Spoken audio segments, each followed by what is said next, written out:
What's going on to all my MCU fans out there, and welcome back to my channel, Movie Files. Elliot back again, breaking down the first episode of the new MCU Disney Plus series by the name of Moon Knight, a character I'm vaguely familiar with from the comics, but I'm really excited to learn more about the character in this series. We're diving into Egyptian gods, we're diving into the supernatural, Oscar Isaac, Ethan Hawke. I'm so excited for this series, and I'm really excited to break down this first episode for you all here in this spoiler review. Before we get into it, make sure you're checking me out on all my other social media accounts. If you're new to the channel and love early movie reviews, TV breakdowns, and live streams, well, come and join the community by subscribing and hitting that notification bell. As you all can see on the screen now, if you enjoyed this review, well, make sure to give it a thumbs up and also share the review. But more importantly, once you've seen this first episode, we're talking full spoilers.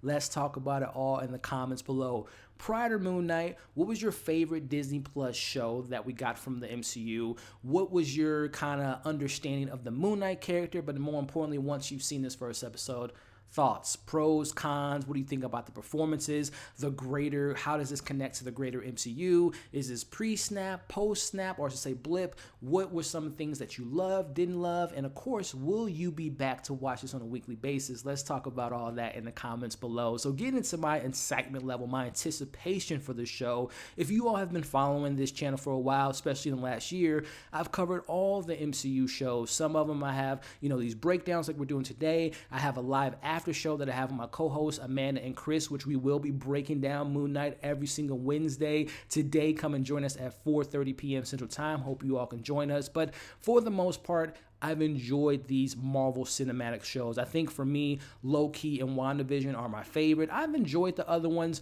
but those two really kind of stand out to me. But the thing that gets me excited for Moon Knight, all those other shows were established characters. Yes, we got Sylvie, we got, WandaVision and the kids and White Vision, and we got a new version of Captain America, new side of Bucky, we got a new Hawkeye, but those were already established characters to a certain degree, and we saw just another side of them, right? Or evolution of the character. This is a brand new character, and this is also a new side of the MCU that we really haven't explored, which is the supernatural, which is a horror fan. I'm here for it, right? And I'm just so excited to learn more about these Egyptian gods.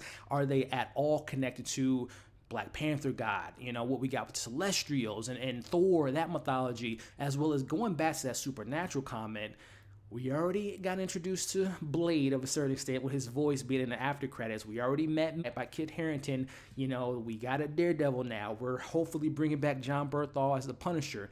We're going to get maybe we're getting this Moon Knight. We got a Ghost Rider. I don't know if you all are familiar with the Midnight Suns, but if that's the end game that we're leading to with the supernatural, we already got Doctor Strange. Oh yeah, I am here for it. So I was really excited for this series, and here are my spoiler thoughts about this first episode. Just overall impressions before we really break it down.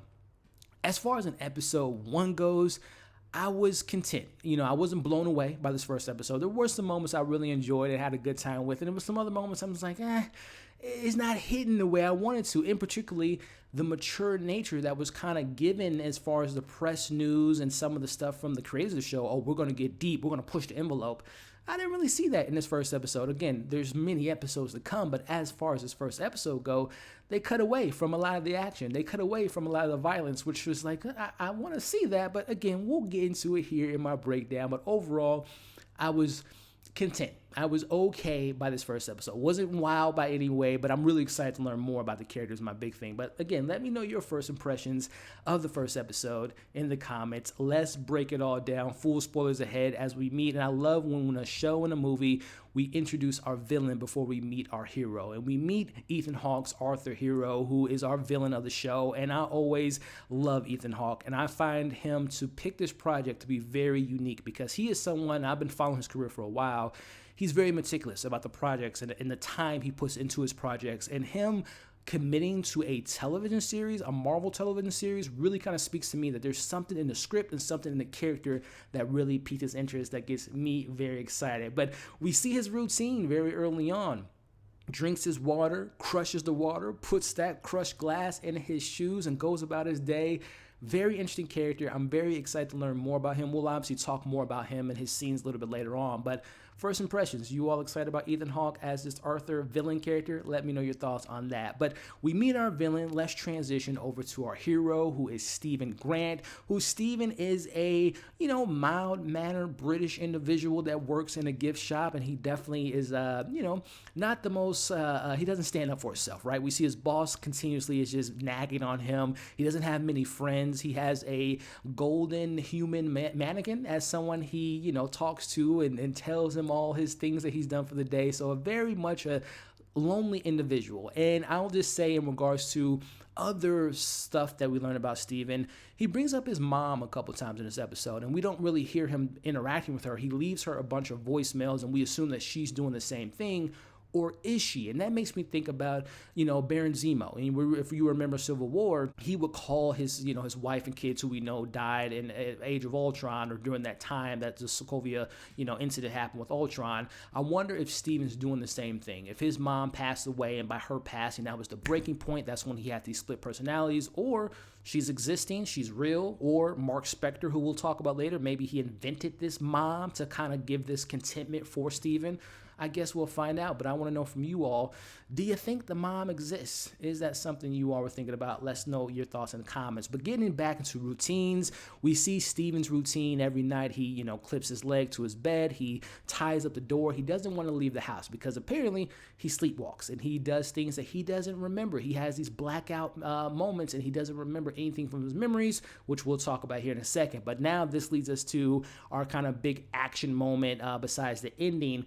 We have him waking up this open field. We have him finding this mysterious item in his pocket. That's where the guys start shooting at him. He runs into the town. He runs into Arthur and seeing him doing his thing for the first time, which again, from this scene, we learn that, Arthur and this people of the town worship him, look up to him, but in particularly him worshiping Ahmed, which is the god associated with the dead and known as, eats hearts. And most importantly, he judges, or this god judges sinners. So that's their big belief system, but in particularly, that's who Arthur believes in. And I wonder if it speaks to him, very similar to what we'll talk about with Marc Spector and Kanju and all that stuff. Is it someone that he's trying to resurrect? He's trying to bring back the dead? Something to look forward to. But it's in this scene that, we see Arthur points out Stephen, or as he knows, oh, you're a mercenary. He knows him as Marc Spector. This is where we kind of get that split personality for the first time in the show, because it's at this point that Arthur says, give me the item. I'm not going to ask you again. And we see Stephen is willingly trying to give him the item. But unfortunately, Kanju, and more particularly the other person inside of Stephen, a.k.a. Marc Spector, no, this is something we need. We don't want to hand this over. And we see the whole back and forth tug and pull. And this is where Arthur and his goons collect Stephen. And this is where, again, I was hoping to see the brutality. I was hoping to see the fight. But we see him black out, and we alluding to Marc Spector, the mercenary, the hand-to-hand combat expert. He takes out the goons, and we see that blood on the floor and blood on the characters, but it's like, that's cool, but let me see that in action. Let me get that Daredevil type of moment when it's the blood and the fighting and the hand-to-hand combat. Again, I know this is the first episode. You want to, give the audience a tease, but I don't want to tease. I want to dive into that aspect, and hopefully that's going to be explored more in the show, because I really want to dive deeper into the mature nature of this particular character, and hopefully that leads more into what we can expect to see from a Blade, what we can expect to see from a Daredevil, we can expect to see from Punisher, so on and so forth. So I hope that's just kind of like, the Jaws effect. Let's allude to the monster, and then later on we'll show you what the monster can really do. But let me know, were you all slightly disappointed in not seeing Marc Spector hand-to-hand bloody combat? Let me know your thoughts on that. But we go from that sequence, we lead into I don't want to say mediocre chase sequence, because again, we have to remember it's it's Stephen, right? It's Stephen who's doing all this stuff. So of course it's going to not be action heavy. It's not going to be super cool, because Stephen's not super cool. But we see the car takes place, and we have it where he cuts in and out again with him and Mark's obviously taking out the goons left and right. And he's left at the point where the car runs out of gas. The goons are going to catch him, but then he wakes up. He wakes back up in his bed, and he's like, oh, I guess it was all a dream. It was all fake, which is so That's going to be an interesting aspect of the show. What really happened? What's real? Is it all made up in his head? Is it something that's really taking place? And that's something that I know the comic book really explores, especially the new interpretation. And there's many interpretations of Moon Knight and Marc Spector and the different identities that he has. So that for me is something I'm going to keep an eye out for the rest of this series. But again, action-wise, we get the fight, we get the car sequence. It was fine. It was okay. It was okay. Again, let me know your overall thoughts on all of that stuff. But cutting back to Steven, he discovers a phone on the wall, which we've seen in the ads, and there's a clip online about that. He calls, he sees a number, the number calls. It's Layla, who's a character I'm really excited to see her connections, because she mentions Mark, which is the first time that Steven's hearing that name Mark. They haven't spoken in months, and there seems to be some type of established relationship there. But then more importantly, as far as not only meeting Mark in the scene, but then he meets Khonshu, the moon god, and a character that we've obviously have seen in this early episode. It speaks to Steven. It speaks to Mark. So I'm loving that we're going to get this trio of characters and how they're going to all be able to work together to be on the same page. I was really excited to learn more about Khonshu and what he kind of adds to the MCU, what he adds to this dynamic. I'm really excited for all of that. But getting back into wrapping up the episode, Steven again meets Arthur at his place of work. He gets more into his beliefs of Ahmed and his beliefs into all the stuff that it brings, and his, the whole scales on his arm. He tests, he judges Steven, and he says to him, "You have chaos in you," and he lets him go away. I'm like, oh, that's pretty, why are you letting him go away? That was odd. But no, we see Arthur summons this demon-like creature, and it chases him. And I know some people were, when we saw the trailer months and months ago, people were alluding to Werewolf by Night. I don't think that was a werewolf. To my understanding, that was just more or less creature from the Anubis god, which is the god of the dead, which ties back to Ahmed. So I wonder if that's what that creature was and how it kind of comes to be, and not necessarily, like I said, a werewolf.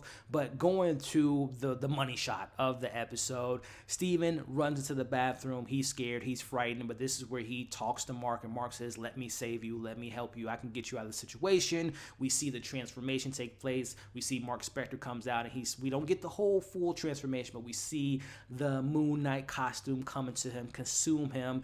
And it was, I'm not gonna lie, I was a tidbit underwhelmed by that scene, because we had seen it, literally it was leaked like a year ago, and then of course they had an advertisement where we see Moon Knight punching the creature that was summoned by Arthur, and it was just like, I seen that, and I was hoping that was maybe another angle, maybe more to that scene, but no, that's the scene. And again, I know for some people that hasn't seen the Mark, and they're probably like, "Oh my gosh, that's so cool, he transformed, he's fighting this werewolf looking thing, this demon, that's awesome." But for me, I'm like, yeah, I've seen that, done that, but neither here nor there. I don't want to take away from, again, the coolness of seeing the scene, obviously, and him transforming, fighting the monster again. I was hoping for more blood, more, some violence in the scene, but we didn't really get all that. Again, it's just a tease, just an episode 1 for hopefully what's to come. So again, overall, there are some things that I took away from, again, Oscar Isaac performance was really unique, seeing him playing, Steve, and seeing him having the moments with playing Marc Spector, and I hope to learn more about Mark and how he got into this situation, how he got tied into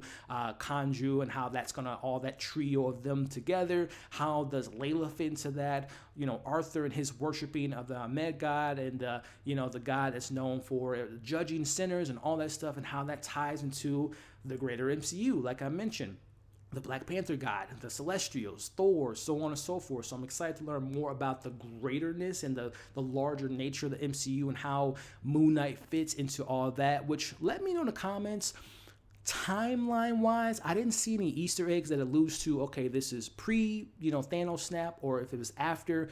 I'm assuming that most of Phase 4 will be after Thanos, besides obviously Black Widow, but I don't know where this falls in the timeline. Again, they have said that this right now is kind of a self-contained show with hints at the MCU. There's rumors that certain characters might appear here, that I don't really care about the cameo so much, because every single cameo in the MCU, the TV show so far, besides Kang, has been very underwhelming. The Kingpin one, again, you can watch my previous reviews to get my thoughts on all those shows, but a lot of the cameos, minus Kang by Jonathan Major, everything else has been kind of lackluster. So again, if we get a Blade, if we get, a Punisher, if we get a Daredevil, that's going to be cool, but I'm not looking for the show for a big cameo. I'm looking for a good show, good performances, exploring these characters, exploring the depths of the supernatural and the more mature stuff of this character. So that's what I'm excited to see, and I hope that we get. Marvel, please Don't leave me hanging. You all have said that this will be a darker show, a more mature show. Don't just allude to the violence. Show it to me. Please make that happen, especially now with parental control. I know it's a kid-friendly company, but those kids that saw Iron Man in 2008, they're mature now. They've grown up with the MCU. So can we get more mature MCU? I would appreciate it as a diehard fan of the MCU, but neither here nor there. I enjoyed this first episode. I wasn't impressed by it. I wasn't wowed by it. It isn't breaking new ground per se, but I can see how the show could maybe get into that category. But as of right now, I'm not, screaming at the rooftops. It's the greatest thing since sliced bread, but I'm excited to explore more of this character and more so excited to explore it with you all. So let me know in the comments again, pros, cons, thoughts, theories. What do you hope to get from the show? What do you hope to get from Moon Knight? Let's talk about it in the comments. I appreciate you watching this review. If you could do me a favor, make sure before you leave to like, share, comment, and subscribe. Come and join the community. Let's do these breakdowns every single week. I appreciate you. Hope you're staying safe. As you can see on the screen now, subscribe to my channel. Check out my other content. We'll catch you on the next video.